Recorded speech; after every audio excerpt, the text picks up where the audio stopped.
어둑어둑한 광화문 광장 주변으로 경찰 버스가 줄줄이 들어섭니다. 불법 집회를 원천 차단하겠다며 새벽 일찍 차벽 설치에 나선 겁니다. 광화문 광장을 겹겹이 에웠었던 지난 3일에 비해 차벽은 얇아졌지만 가는 곳을 묻고 가로막는 건 같았습니다. 궁금하게 감사드리고요. 뒤에 각 동승자 없으시죠? 시민단체들은 도심 곳곳에서 자동차 9대를 이용한 집회에 나서기도 했습니다. 개천절 때처럼 추미애 법무장관과 조국 전 법무장관 자택 가까이에서도 차량 시위가 벌어졌습니다. 경찰은 오후 4시 20분쯤 불법 집회 가능성이 없다고 판단해 순차적으로 차벽을 철거했습니다.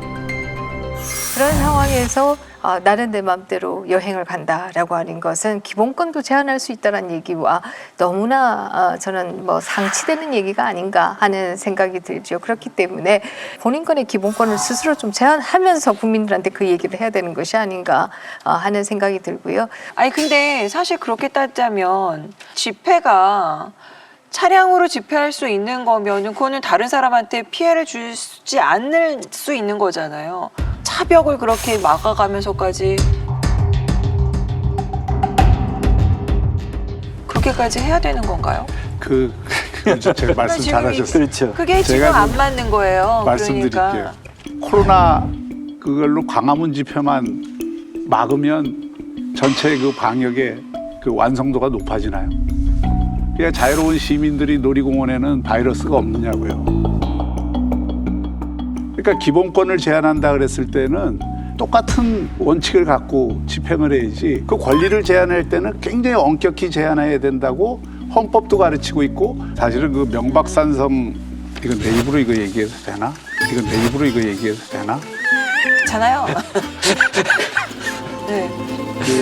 제가 그때 청와대에 있었잖아요. 그래서 청와대에서도 그때 경찰이 그런 대응을 한 것을 비판적인 얘기들이 대단히 많았습니다. 내부에서. 과잉 대응이다. 이명박 정부 출범 초기인 지난 2008년 6월 광화문 내거리 앞 컨테이너 박스가 광우병 촛불 시위 차단을 위해 2층으로 쌓였습니다.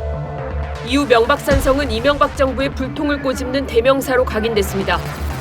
MB 충성파를 계속 임명하는 것은 명박산성을 마지막으로 또 쌓겠다는 것인지.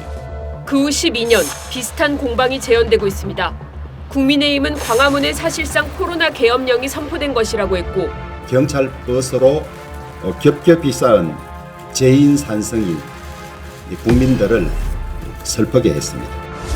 진중권 전 동양대 교수는 대통령이 산성을 쌓은 것을 보니 그분 눈엔 국민이 오랑캐로 보이는 모양이라고 비판했습니다.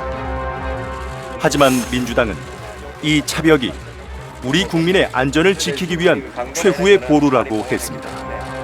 이낙연 대표는 경찰의 노고에 감사를 표하기도 했습니다. 근데 그거하고 이거하고 뭐가 다르냐? 또 하나, 차량 시위를 막았어요.